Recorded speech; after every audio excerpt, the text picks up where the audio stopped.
Welcome back. Well, Christmas has come early for one refugee family. They fled violence and uncertainty in Afghanistan 5 years ago.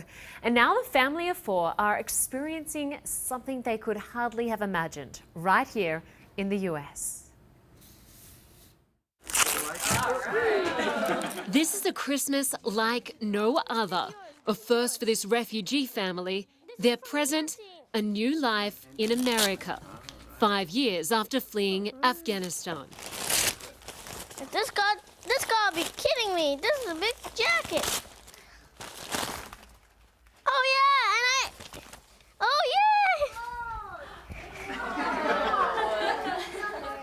These two families have never met, but the spirit of the season of giving has brought them together. The International Rescue Committee, which helps refugees start their lives in the US, helps match families wanting to donate with new immigrants.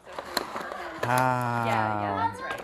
It's a merry moment now, but for Ali and Akila and their two young sons, 7-year-old Daniel and 3-year-old Martine, it's been 5 years of living in limbo since they fled Afghanistan.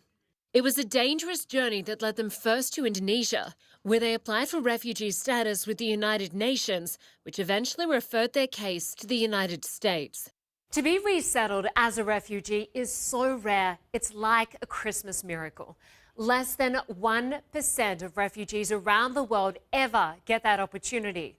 Here in the US, under the Trump administration, refugee resettlement is headed for an historic low. Next year, it'll be capped at 30,000 people. That's a far cry from 1980, when 200,000 refugees came here to call America home. After US President Donald Trump took office, a new process meant the family had to redo some of the screening checks, which delayed their arrival by another year. When there was something was not happening, especially for our family, we will get really stressed, and we keep praying. We ask our friends to pray for us. And at the end, it was turned out to be wonderful. A Hummer. So far, life for Ali in the US is the American dream. He has a job as a plumber's associate. He's bought a car, and his oldest son is going to school, something he dreamed about during the years of uncertainty in Indonesia while the refugee claim was processed. He was watching one YouTube series that it involved the yellow bus going to school, and he was like, when he came, he saw the first time, I'm going with that yellow bus to the school now, I'm allowed to go to school now. Yeah, he was very excited.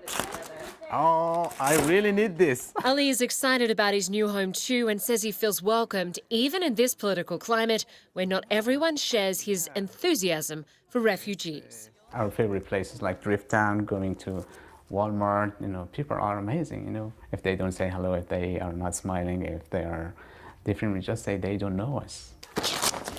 Ali says one of the best gifts this holiday did not come in a box. This is the best present. As soon as we touch down, we are free. We don't have to be afraid of leaving home, saying goodbye to your family, say, I'm going to work, and we don't know what happened by the time I come back home.